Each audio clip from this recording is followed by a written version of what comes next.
Welcome back to the Futurist New Deal podcast, a special longevity seminar weekend. Gennady and I have just come from a very exciting longevity seminar hosted by the California Transhumanist Party, our wonderful friends at Humanity Plus and Radfest. In this seminar was focusing on the book. Many contributors to that book. I can't do them all justice, but this book was edited and contributed primarily by Newton Lee, and it's a wonderful book. I've already done a lot of interviews on this subject. I'm pleased to be joined by one of those contributors and the chair of the U.S. Transhumanist Party, Gennady.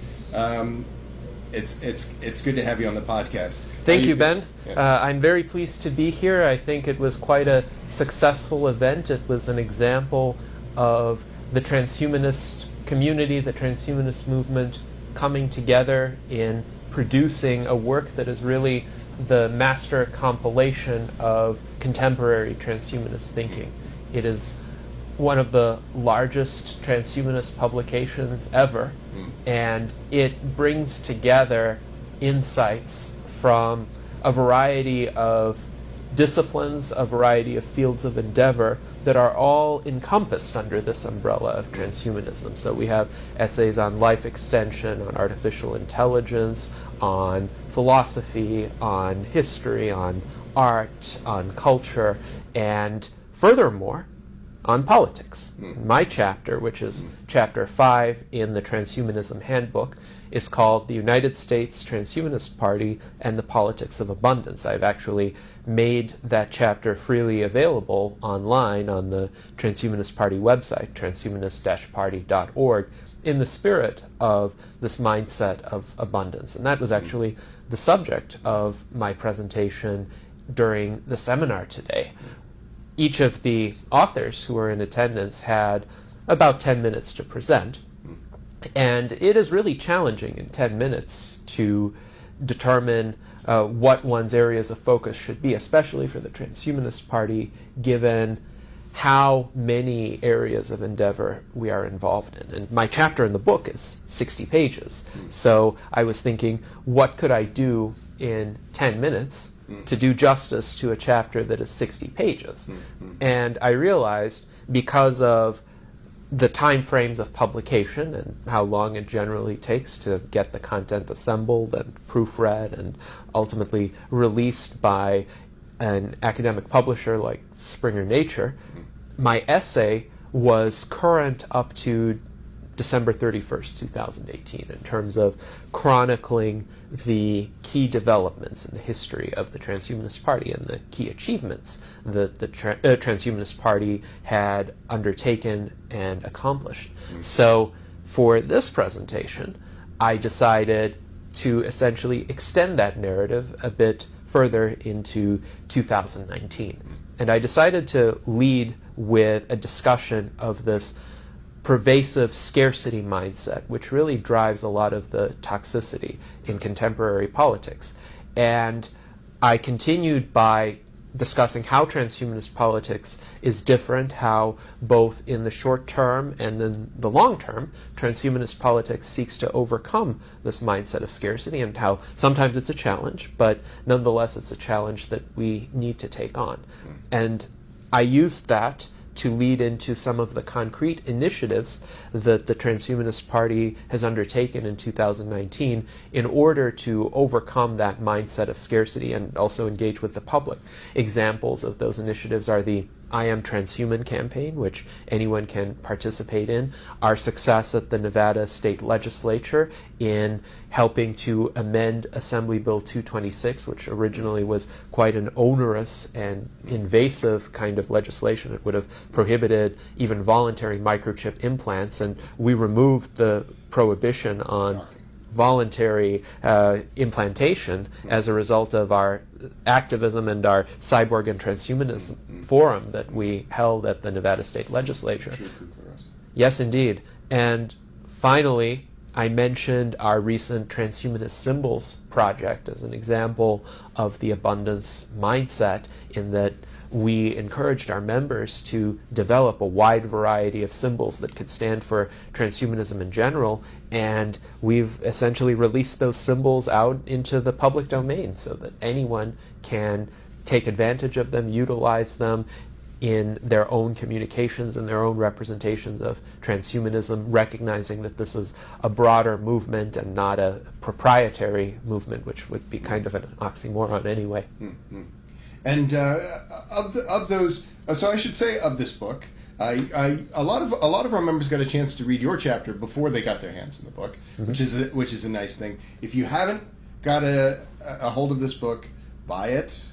Beg, borrow, or steal, read this book. You don't have to read it in order, but you do have to read it. Now, your chapter, what other key messaging from this segment would you like to convey to our viewers?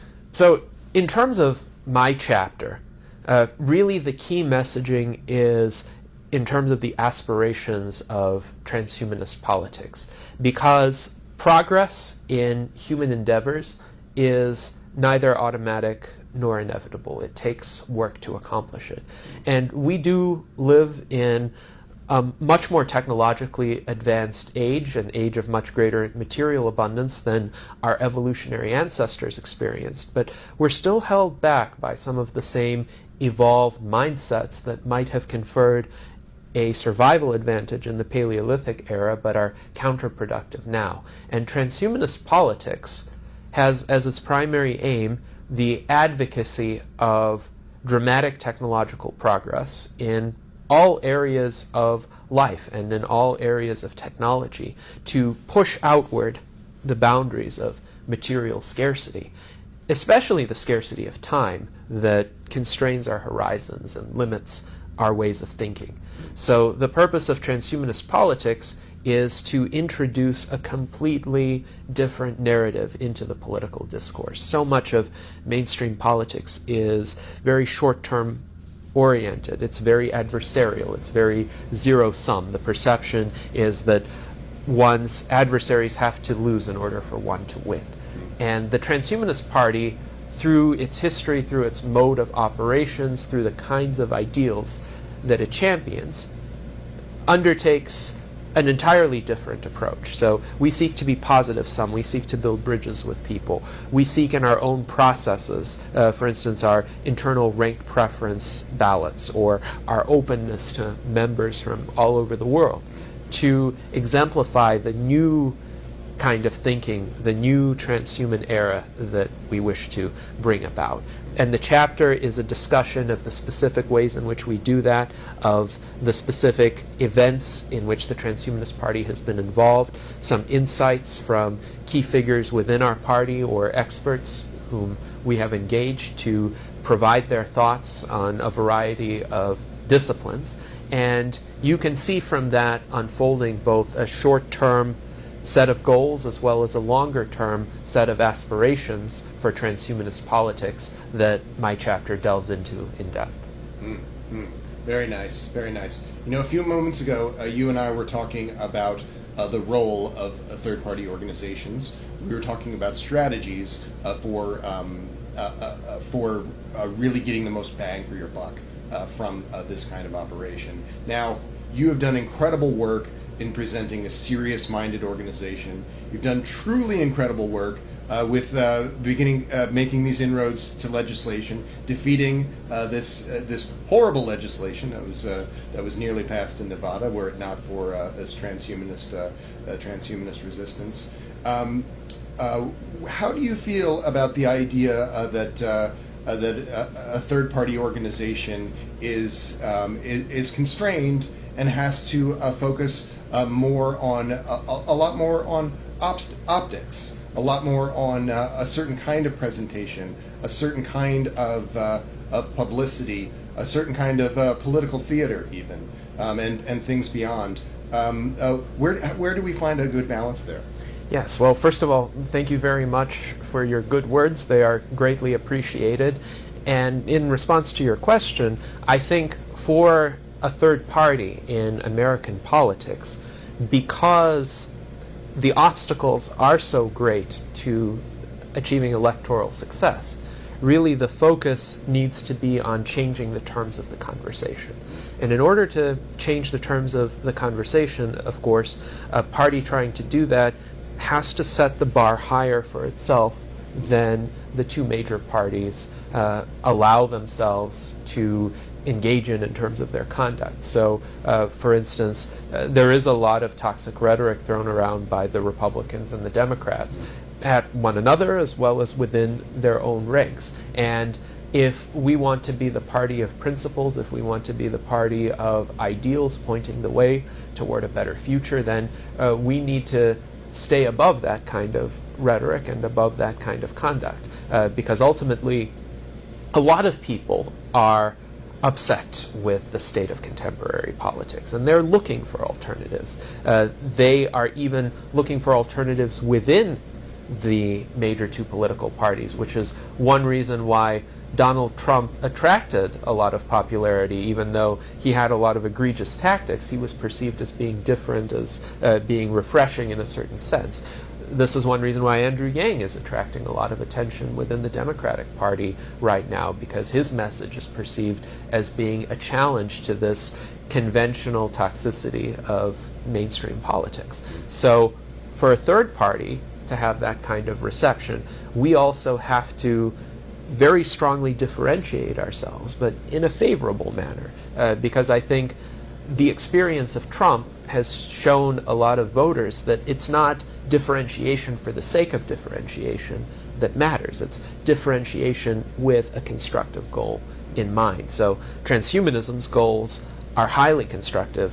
We essentially seek a new, better era for our civilization, where science and technology can help solve some of our pervasive problems, where material scarcity can be alleviated, where all people can live longer, better, more fulfilled lives. And those are high ideals to strive for. We already have set our sights very high. And in order to approach those goals and begin tackling the many challenges in the way of those goals, our conduct also needs to be of that caliber. Now, you and I have had some really interesting and extensive conversations about the symbology, the nomenclature around this organization particularly. Some people outside of the organization, or people in our orbit to some degree, have been critical of longevity as the highest priority in this organization. Do you think we're a longevity party?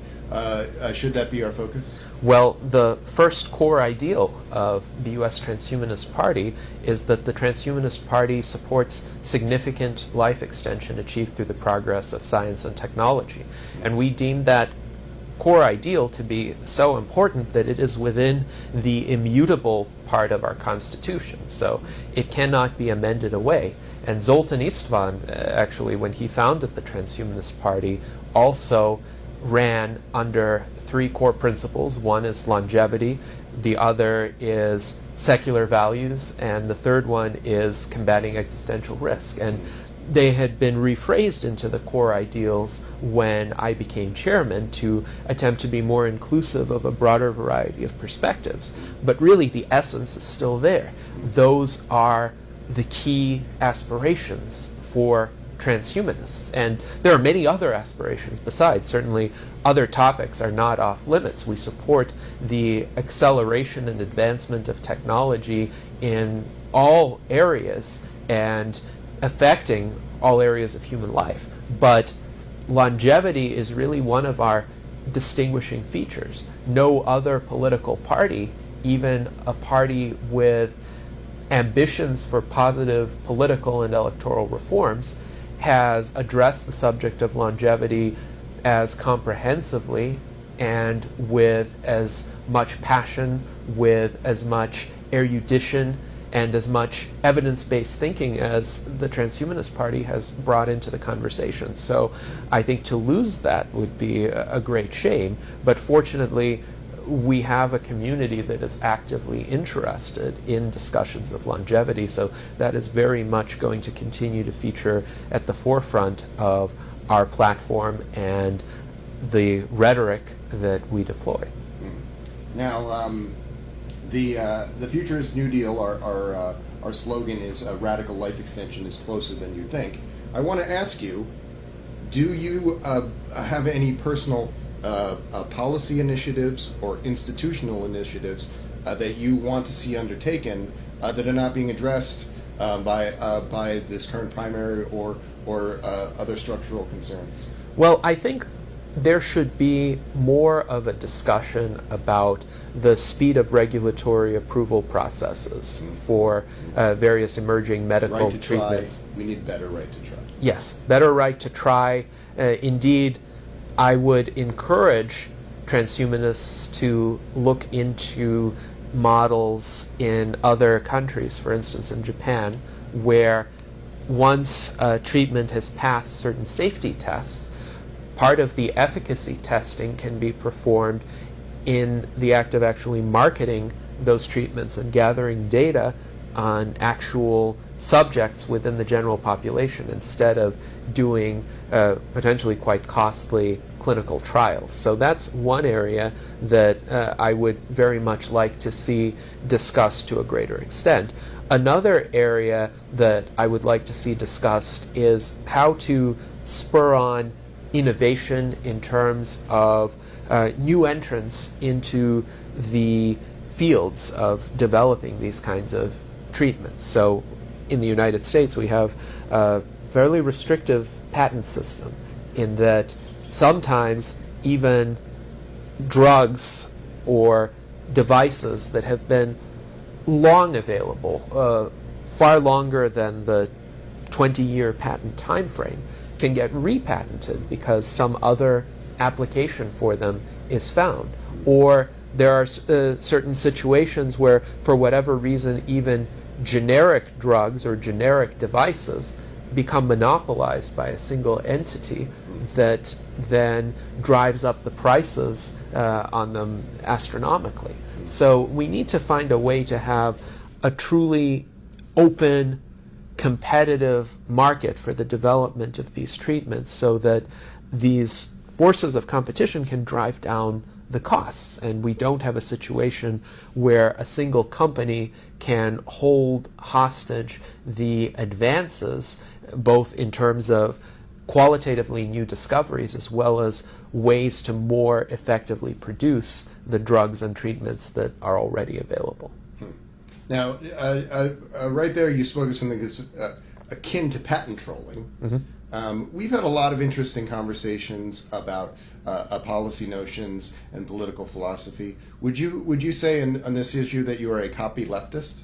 Well, I would say there are a lot of libertarians too who are sympathetic to these positions, in that they don't believe that it's really possible to monopolize an idea. Of course, they believe in property rights, so they believe that if you have physical things, if you have machinery, if you have certain designs, you should be free to deploy those in whatever way you choose, but you also shouldn't be allowed to restrict others from doing something similar or doing something derivative. So my view, I think, has a lot in common with the libertarian position, but it also has a lot in common with some thinkers on the left who advocate for more of an open source kind of paradigm. So, Lawrence Lessig. Yes, Lawrence Lessig is a very good example of that. And I would advocate it both in terms of technological innovation, so in the realm of patents, as well as in terms of literary or artistic creation. So in the realm of copyrights, I'm a strong proponent of the Creative Commons license as a way of making work available, and in some cases Creative Commons licenses allow for derivative works to be created as well, because a lot of innovation really is derivative in a certain sense. Not everybody who originates an idea can take it all the way or see all of its logical implications. And if somebody who originates an idea and makes valuable contributions makes a decision that, oh, it stops there, it stops with me and whatever I've been able to do to extend that idea, then that's really unfortunate because it can hamper some beneficial applications. So I'm in favor of a kind of Creative Commons broadly defined for as many areas of human endeavor as possible. If anyone has a good idea that can push outward the boundaries of what we can accomplish, then they should be allowed to deploy that idea. So I don't know if it's a strictly libertarian view or a strictly left-wing view. I would say it is very much a transhumanist view, and it's an example of the new kinds of paradigms and ways of thinking that we should be striving for in order to overcome the unique challenges of our era. And we spoke of the core values of transhumanism as articulated in our Constitution. Now, and again, I think it bears repeating: universal longevity, escape velocity is the highest of that.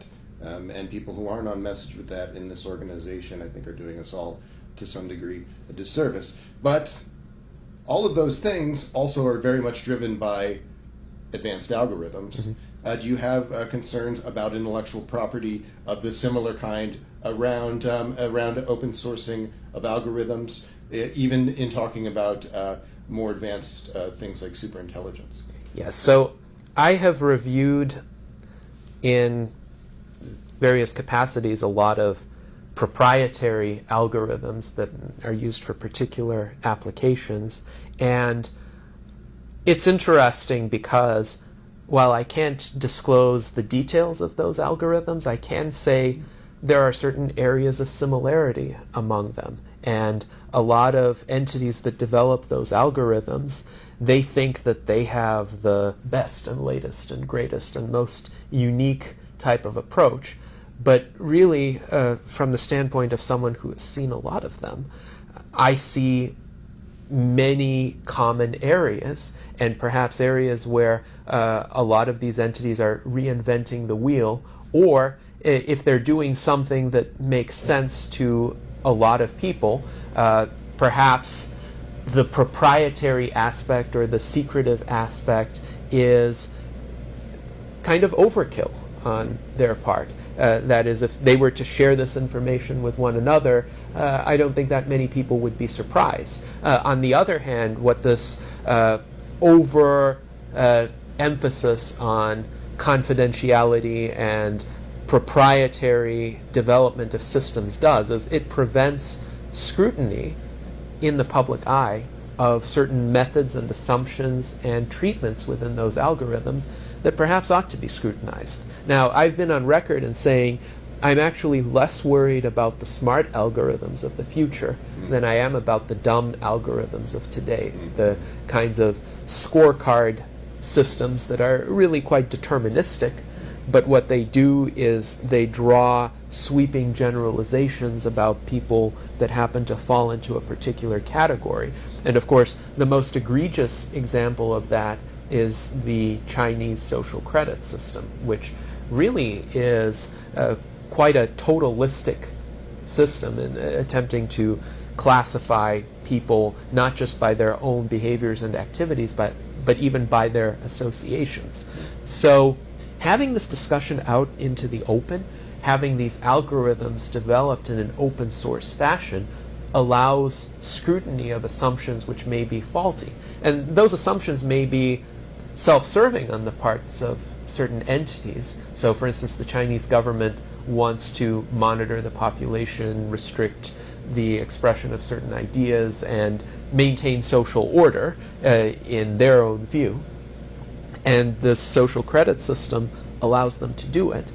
But without the requisite transparency, it really allows a lot of these assumptions to be built in that are detrimental to individual human beings. So when we look at future, more advanced algorithms that are actually learning from their own operation and their interaction with the external world, or artificial general intelligence, which may arise in the coming decades, we would certainly want the assumptions to be made available to the public so that anyone with ideas about how to improve them can weigh in.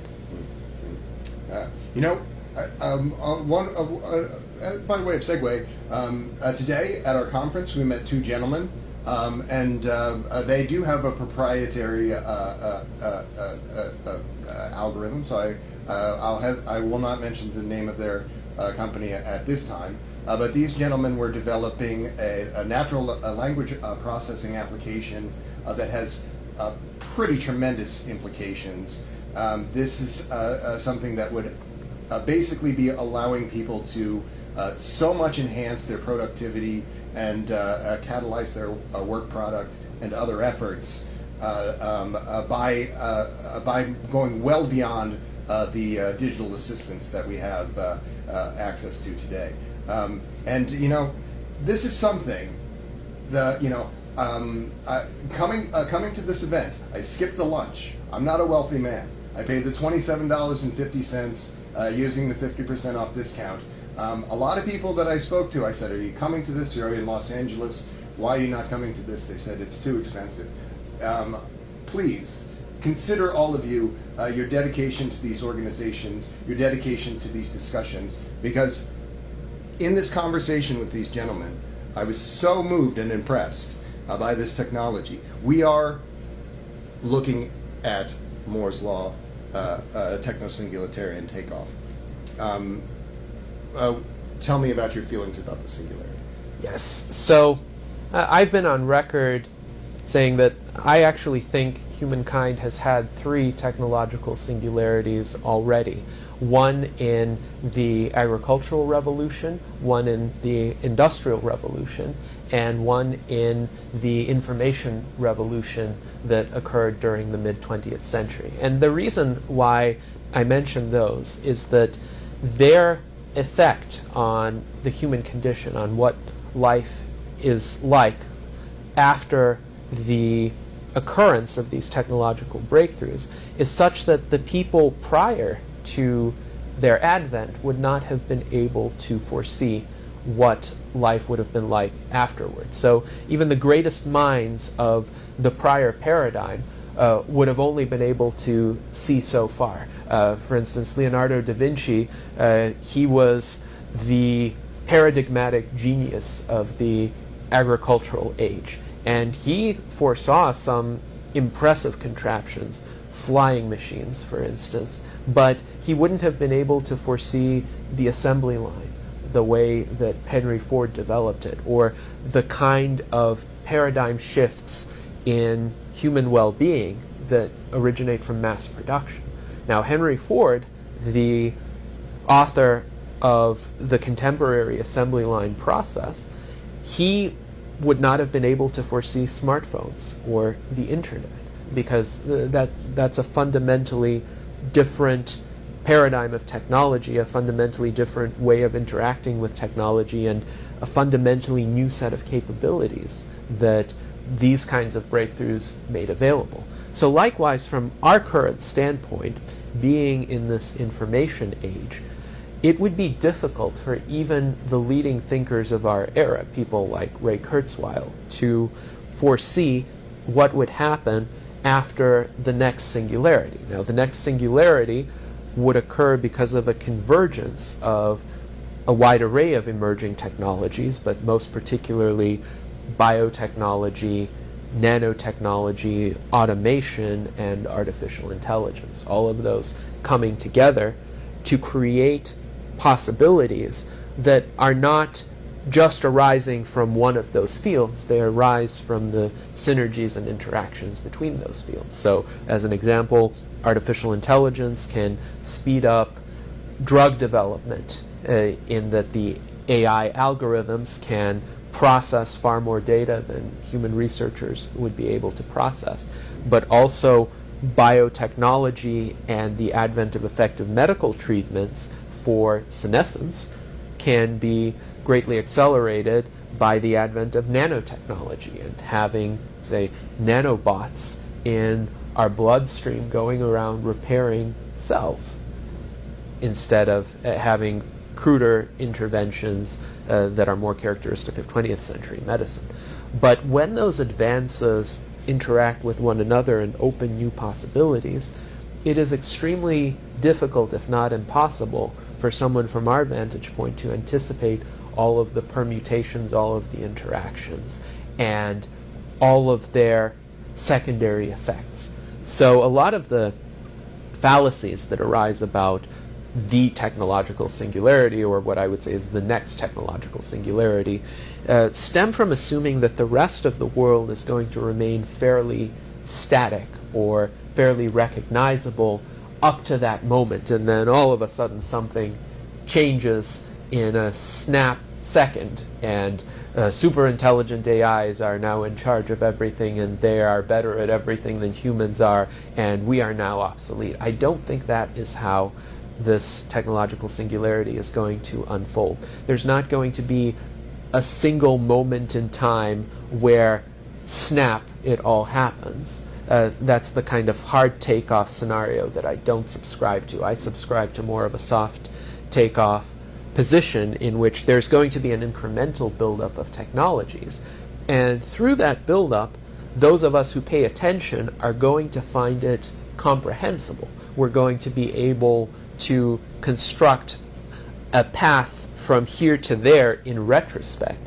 It's just building that path when looking forward is exceptionally difficult, because we can foresee some of the strands in that development, but we're not going to be able to foresee how these strands intertwine and essentially grow off of one another and have new strands originate because of the insights that are gained from those interactions. Mm-hmm. You mentioned Ray Kurzweil a moment ago. I think I interviewed good friends of Ray Kurzweil, Charlie Kam, and also Jose Cordero recently, and what they said that relates to what you mentioned about Ray Kurzweil, that he's not just a man with a crystal ball.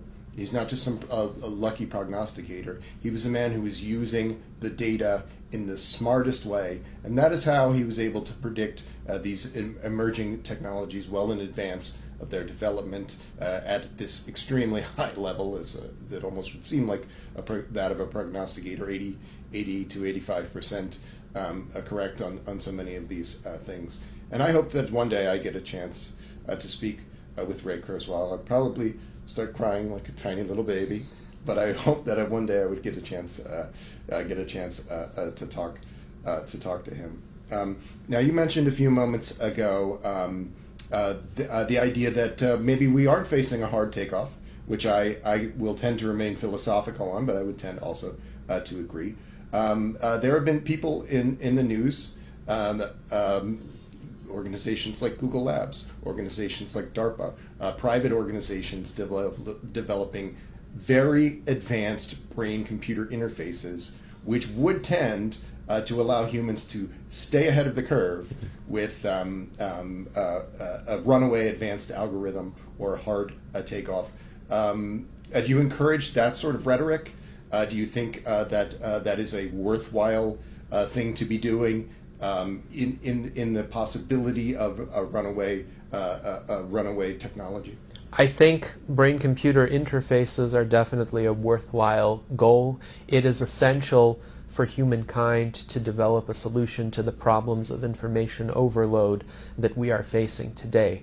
The fact is, human endeavors are so multifaceted, and everyone is doing something, and everyone is producing content. So we ourselves are the originators of the information overload issue, but at the same time, we need to find a solution so that we can effectively keep up with the major developments in the world. And I don't see a solution that wouldn't involve removing the bottlenecks on the brain's processing capability. So one of the bottlenecks is we have a kind of linear single stream by which we absorb information. So when we read something, when we watch something, we focus on that at that time, and that expends our time. But we right now have to be very judicious about what we focus on, because in all of this ocean of information, we can't possibly absorb it all. It would be nice if we could.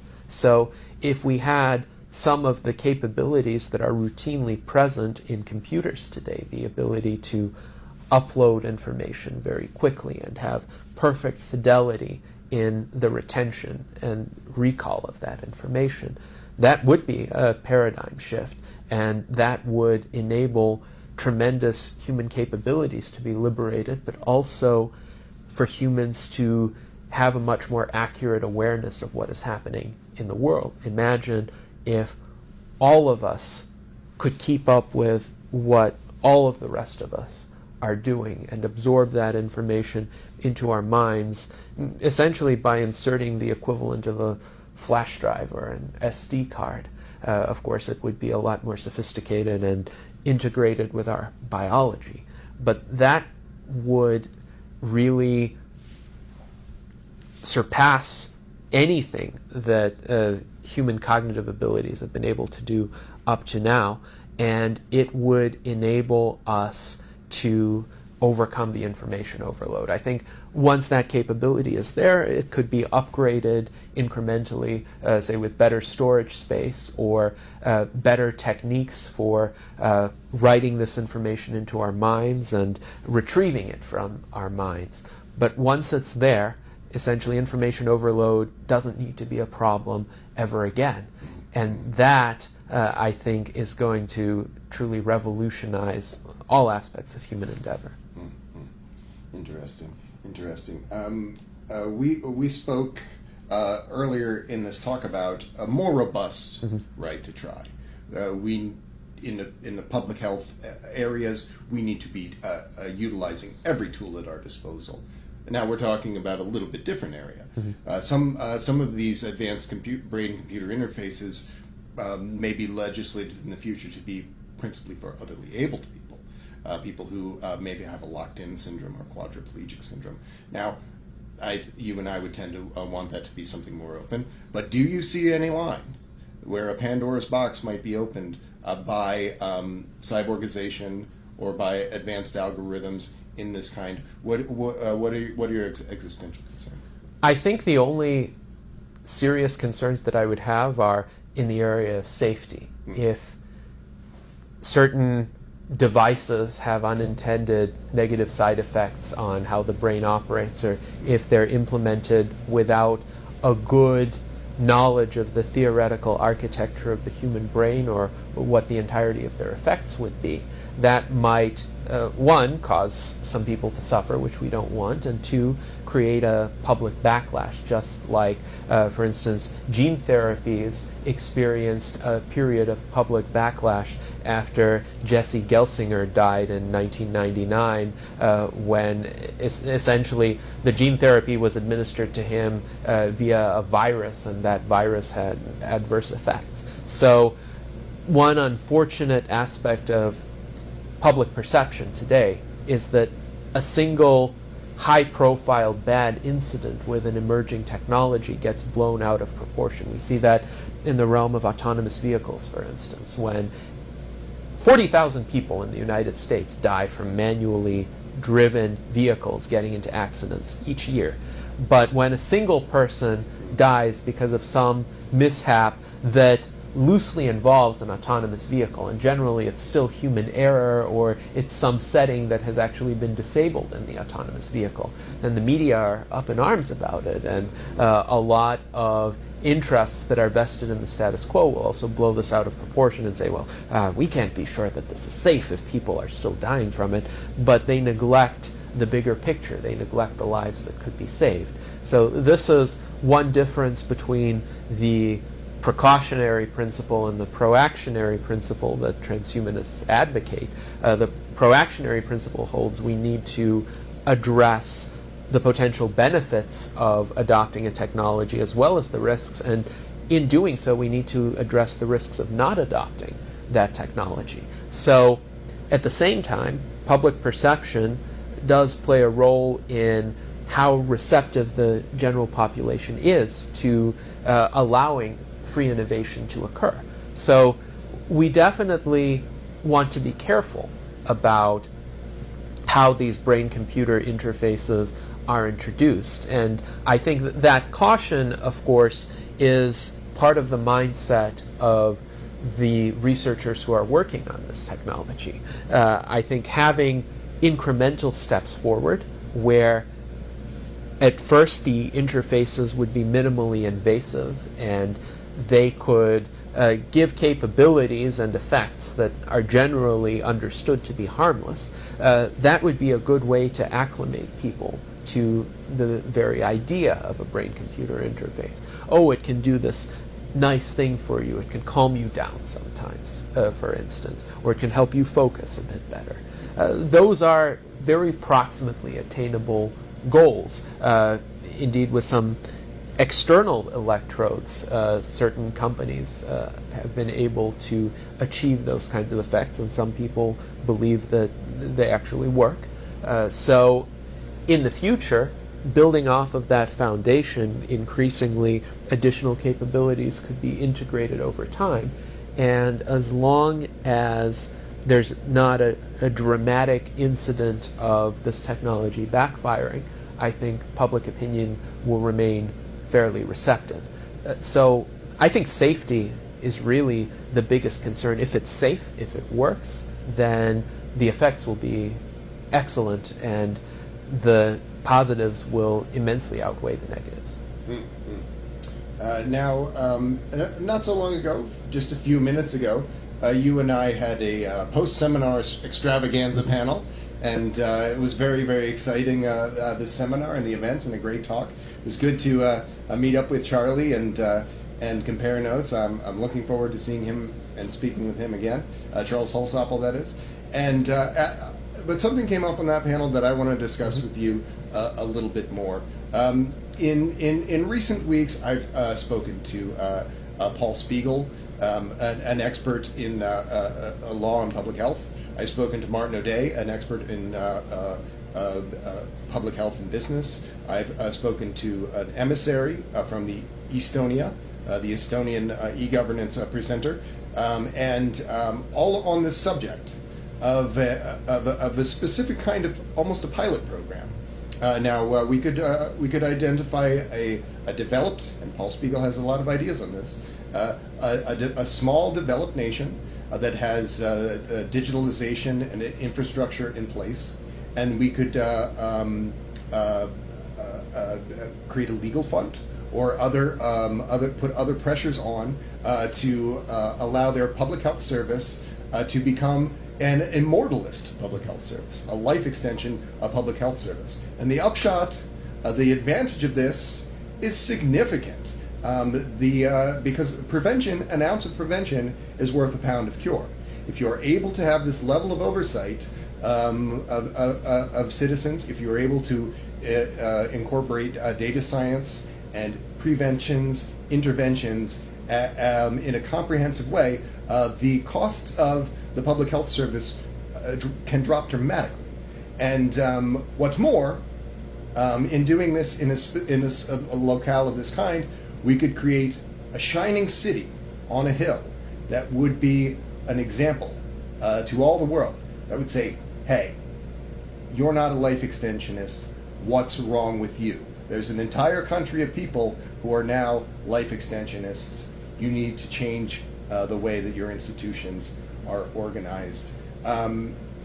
What do you think about this, given that it's not a kind of initiative that relates directly to United States public policy? What do you think about stunts in general? Mm-hmm. Well, I think in principle it is a worthwhile concept to explore. As you alluded to, it couldn't be directly done within the auspices of a political party, but there could be an allied organization that pursues it, or indeed an alliance of several organizations. I'm sure a lot of scientists who research longevity are going to be interested in having a jurisdiction that is friendly to those research efforts. And I think the key challenge will be finding that jurisdiction and getting its assent to fostering that favorable environment. This is an area where the Seasteading Institute has had some experiences, and that it has been attempting to partner with jurisdictions to allow for experimental seasteads to be developed and bring more commerce, bring more tourism, as well as more experimentation to those jurisdictions. But ultimately, they have run into obstacles with each small nation that they contacted, because for whatever reason the initial receptiveness turns into some resistance when other segments of the population find out about the efforts, and those segments tend to be more, let's say, status quo oriented, more change averse. So this idea of partnering with an existing jurisdiction has to consider ways to overcome that institutional resistance and locate a legal climate, a political climate that would be overwhelmingly receptive.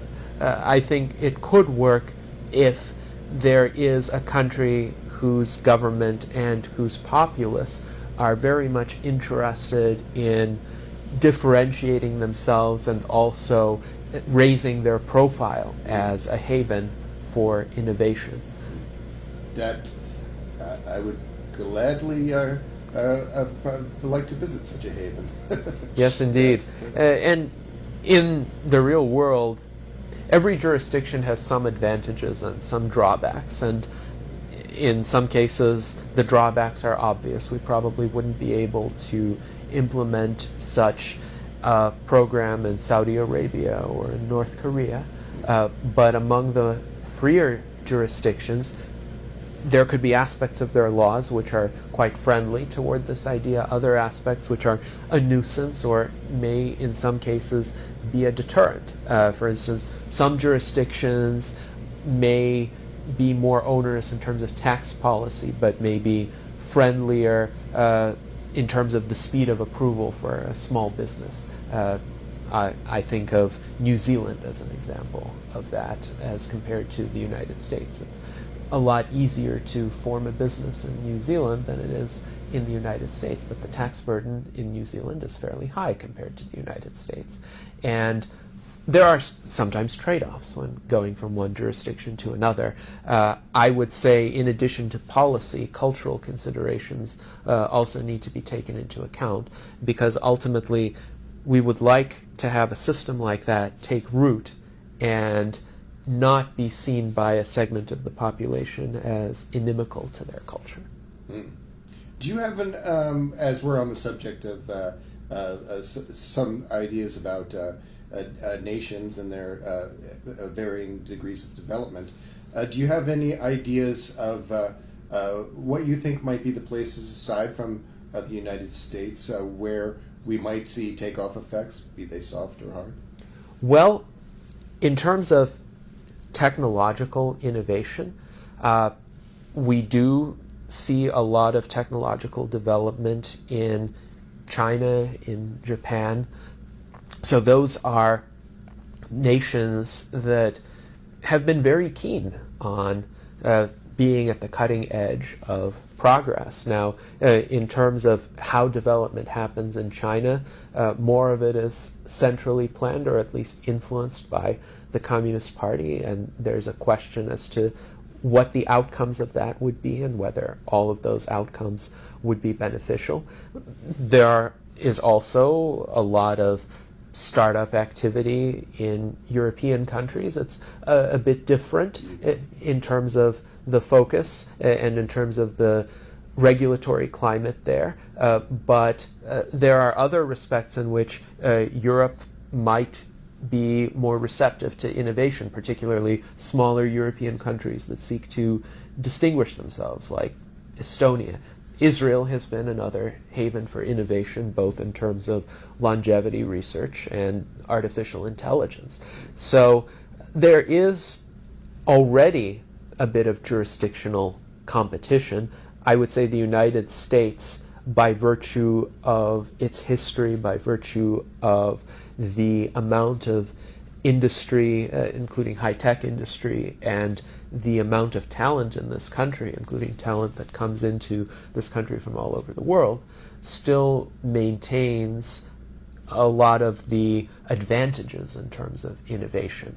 But if there are other jurisdictions that offer unique benefits, having that competition is quite salutary, because then that serves as an impetus not to stagnate, and it serves as a reason to look outward and see what aspects can be borrowed from other jurisdictions that have adopted more technology-friendly policies. Mm-hmm.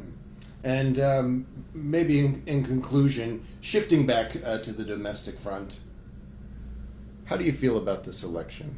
What advice do you have for myself, for everyone involved in our primary election right now? What do you want to see happen right now? So my advice is stay constructive, stay focused on the messages of your campaign, the kinds of changes, the kinds of policy stances, the kinds of effects that you would like to see in the world, the reasons why you would want the broader public to support you as a candidate. So whatever the flavor of your platform is, whatever the set of issues is that you hold at the forefront, focus on those and focus on making your best case to our membership as to why they're important and why our membership should support you. Ultimately, this election is intended to be an open forum. It's intended to be a way for candidates to communicate their ideas and persuade our members to vote for them, and more basically to persuade our members to vote.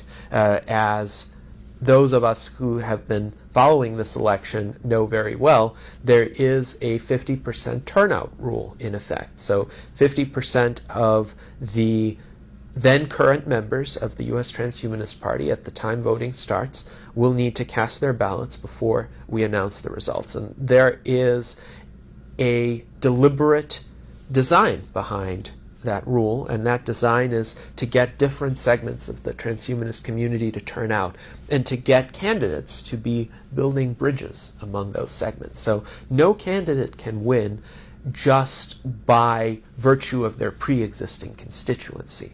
They need to reach out to the transhumanist movement as a whole and to the broader membership of the Transhumanist Party, and they need to make a persuasive case for why they are the best candidates. And we are going to make resources available for candidates to do that, including the third virtual debates, which will take place in September. I say debates because we are going to split them into two segments to give the candidates more of an opportunity to interact and present their points of view. We're going to be creating additional resource pages for the candidates to host their campaign materials, their videos, their writings, other aspects by which they seek to distinguish themselves. But ultimately, to be successful in this election, candidates need to bring people in, not just into the party, but bring people into their message, into their fold within the Transhumanist Party. And that is a task that I think all of our candidates are capable of undertaking, and one that I encourage them to undertake. Will that change to the website include video content? Yes, it will include video content. If there's video that we can embed, we will embed it. Very nice. Very nice. That's pretty cool. Gennady, you're a hell of a chairman, and you know what? You're a great leader to this organization. I'm so pleased to have gotten to know you and to know you in the course of this primary election. Thank you for doing this, sir. Thank you very much, Ben. I really appreciate the discussion here, and I appreciate your enthusiasm and the tremendous outreach that you've